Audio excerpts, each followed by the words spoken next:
السلام علیکم ورحمۃ اللہ وبرکاتہ۔ عزیز طلبہ، اللہ تعالیٰ کی ذات سے امید ہے کہ آپ نے گزشتہ سبق سنا ہوگا اور اس کے مطابق آپ نے کام بھی کیا ہوگا۔ نیا سبق شروع کرنے سے پہلے دعا پڑھ لیں۔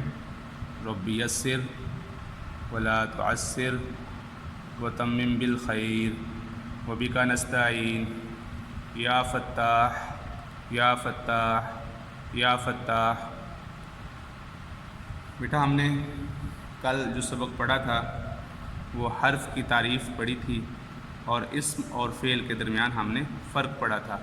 مجھے امید ہے کہ آپ نے وہ سنا ہوگا اور اس کو اچھے طریقے سے یاد کیا ہوگا۔ تو آپ بتا دیں اسم اور فعل میں کیا فرق ہے؟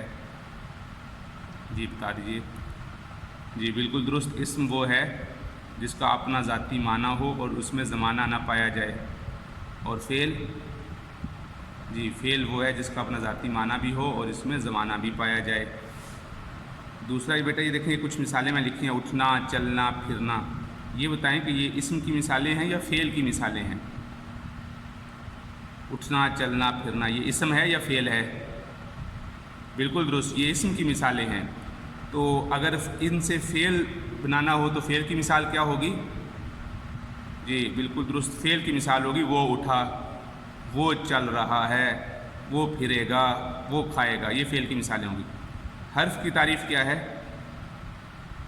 حرف ایسا کلمہ ہے، حرف ایسا کلمہ ہے جس کا ذاتی کوئی معنی نہ ہو اور اس میں زمانہ بھی نہیں ہوتا۔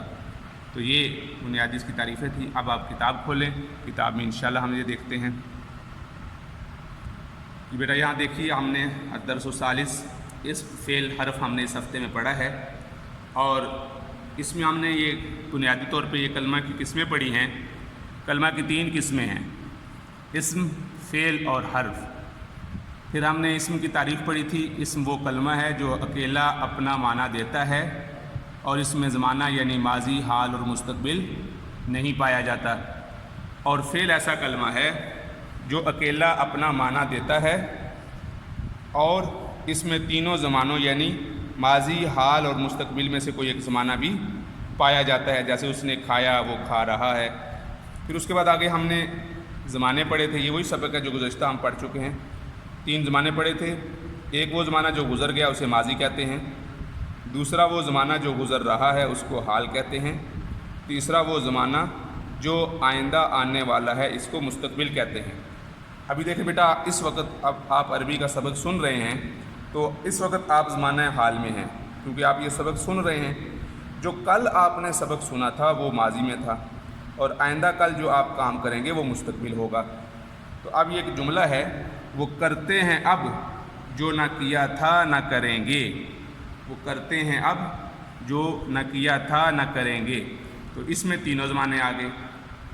وہ کرتے ہیں اب، یہ کون سا زمانہ ہے؟ یعنی اب کر رہے ہیں، اس کا مطلب یہ حال ہے۔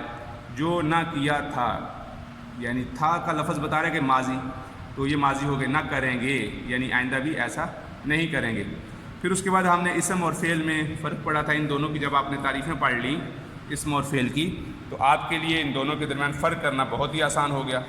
تو جو بات میں نے کل آسان الفاظ میں سمجھائی تھی کہ اسم وہ ہے جس میں کا معنی تو ہے لیکن زمانہ نہیں ہے، اور فعل وہ ہے جس کا زمانے کا ہونا ضروری ہے۔ یہ بنیادی فرق ہے، فعل کا معنی بھی ہے اور زمانہ بھی ہے، جبکہ اسم میں معنی ہے زمانہ نہیں، اور فعل اور حرف میں نہ تو معنی ہے اپنا ذاتی، اس کا کوئی معنی نہیں، اور اس طرح نہ اس میں زمانہ پایا جاتا ہے۔ تو اس لیے اس میں کسی انسان کے ایک کام کو ایکشن کہتے ہیں، بغیر زمانہ کے جو بتایا گیا ہو وہ اسم بنتا ہے۔ جیسے ابھی ہم نے پڑھا تھا، مثال پڑھی تھی، بیٹھنا، چلنا، پھرنا۔ لیکن اگر اس کو اس طرح کر دیں، وہ بیٹھا، وہ بیٹھتا ہے یا بیٹھے گا، تو یہ بن جائے گا فعل۔ اور انسان کے تینوں زمانوں میں سے کسی ایک زمانہ کے ساتھ اگر وہ مل جائے تو وہ فعل بن جاتا ہے۔ تو یہ دونوں میں بنیادی فرق ہو گیا کہ اس میں زمانہ نہیں ہوتا، جیسے بیٹھنا، چلنا، پھرنا، پڑھنا، اور فعل میں زمانہ بھی ہوتا ہے۔ اب ہم آتے ہیں حرف کی طرف۔ حرف کا اپنا کوئی اکیلا معنی نہیں ہوتا جب تک کہ اس کے ساتھ کوئی دوسرا کلمہ یعنی اسم یا فعل اس کے ساتھ نہ مل جائے۔ تو حرف میں کوئی زمانہ بھی نہیں پایا جاتا. تو یہ بنیادی فرق ہو گیا. کل میں نے بتایا تھا کہ فعل وہ ہوتا ہے جس میں معنی بھی ہو زمانہ بھی ہو.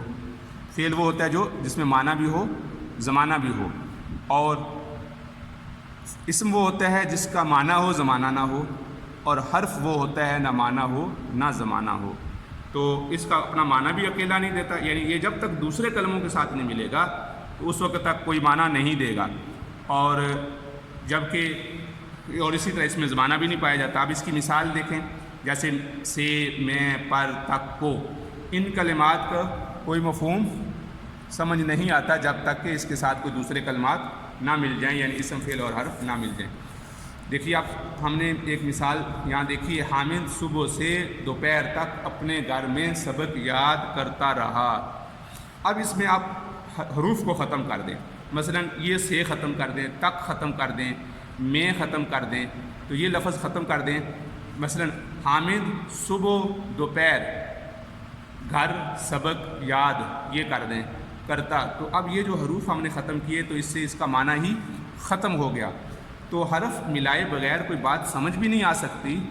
جہاں تک ایک بات ہے کہ حرف ملائے بغیر کوئی بات سمجھ نہیں آ سکتی, تو وہاں پر دوسری بات بھی ہے کہ حرف کا اپنا ذاتی معنی بھی نہیں ہوتا. تو اس کی اہمیت کا اندازہ تو اس سے لگایا جا سکتا ہے کہ جب ہم اس جملے سے یہ ختم کرتے ہیں تو اب یہ نہیں سمجھ آئے گی کہ حامد نے کب سے پڑھنا شروع کیا, کب تک پڑھا, کہاں پڑھا. تو اس سے حرف کی اہمیت کا اندازہ ہو گیا کہ کوئی بھی زبان بغیر حروف کے مکمل نہیں ہو سکتی. زبان بغیر حروف کے مکمل نہیں ہو سکتی, لیکن اس کے اپنے ذاتی کوئی معنی بھی نہیں ہوتے. یعنی ان کا معنی دینے کے لیے اس کو اسم اور فعل کی ضرورت پڑتی ہے. یہ کہ صرف حروف سے آپ اس وقت تک کوئی مطلب نہیں سمجھ سکتے جب تک کہ ان کے ساتھ اسم فعل نہ ملا دیے جائیں.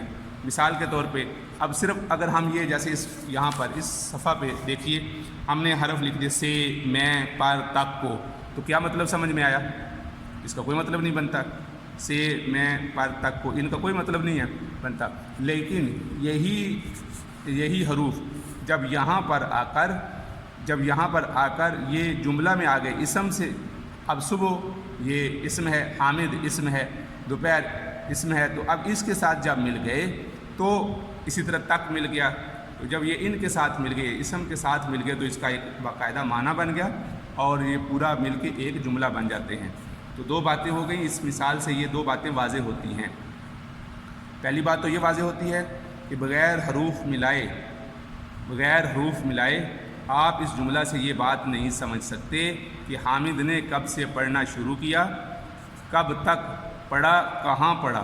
اس سے حروف کی اہمیت کا اندازہ بھی ہوتا ہے کہ اس میں کوئی بھی زبان بغیر حروف کے مکمل نہیں ہو سکتی. اور دوسرا یہ کہ صرف حروف سے آپ اس وقت تک کوئی مطلب نہیں سمجھ سکتے جب تک کہ ان کے ساتھ اسم یا فعل نہ ملا دیے جائیں. تو بیٹا ابھی ہم نے یہ تو 3 چیزیں پڑھ لی. یہ ابھی لکھنے کا کام نہیں ہے, لیکن آپ نے اس کو سننا ہے, توجہ سے پڑھنا ہے, کیونکہ اب اسم فعل اور حرف کی بنیادی تعریف جب تک آپ کو یاد نہیں ہوگی, آگے جب ہم فعل پڑھیں گے, اس کی اقسام پڑھیں گے, تو پھر وہاں پر بھی آپ کو دشواری ہوگی. تو اس لیے آپ نے اس کو اچھے طریقے سے یاد کرنا ہے. اور بنیادی فرق جو میں نے بتا دیا کہ اسم اور فعل کے اور حرف کے درمیان, وہ یاد رکھنا ہے. آسانی سے یاد رکھنے کے لیے وہ کہ اسم کے اندر معنی ہے, زمانہ نہیں. فعل کے اندر معنی ہے اور زمانہ بھی ہے, اور حرف کے اندر معنی بھی نہیں اور زمانہ بھی نہیں, تینوں ہی چیزیں نہیں. اسم پہ پھر مثال جو بنتی ہے وہ ساری دنیا کے انسانوں کے, جانوروں کے, اشیاء میں جتنی چیزوں کے نام ہیں وہ اسم کی مثال بنتی ہے. اور اس سے آگے چل کے جو انسان کی افعال اور حرکات ہوتی ہیں ان کو ہم جو بیان کرتے ہیں, تعبیر کرتے ہیں, ان کو بھی اسم کہتے ہیں. جیسے اٹھنا, چلنا, پھرنا, سونا, جاگنا, بیماری, علاج, صحت وغیرہ سب. اور اسم کو انگریزی میں ناؤن کہتے ہیں, جبکہ فعل کو ورب کہتے ہیں. تو یہ آج ہم نے اس سبق میں سیکھ لیا. بیٹا اس ہفتے میں ہم نے الدرس الثالث اسم فعل حرف پڑھا ہے, تو کوشش کریں کہ آپ اس کو مکمل سنیں, سمجھیں اور یاد کریں. انشاءاللہ جب آپ تھوڑی محنت کریں گے تو اللہ تعالیٰ آپ کے لیے آسانیاں فرما دے گا. السلام علیکم ورحمۃ اللہ وبرکاتہ.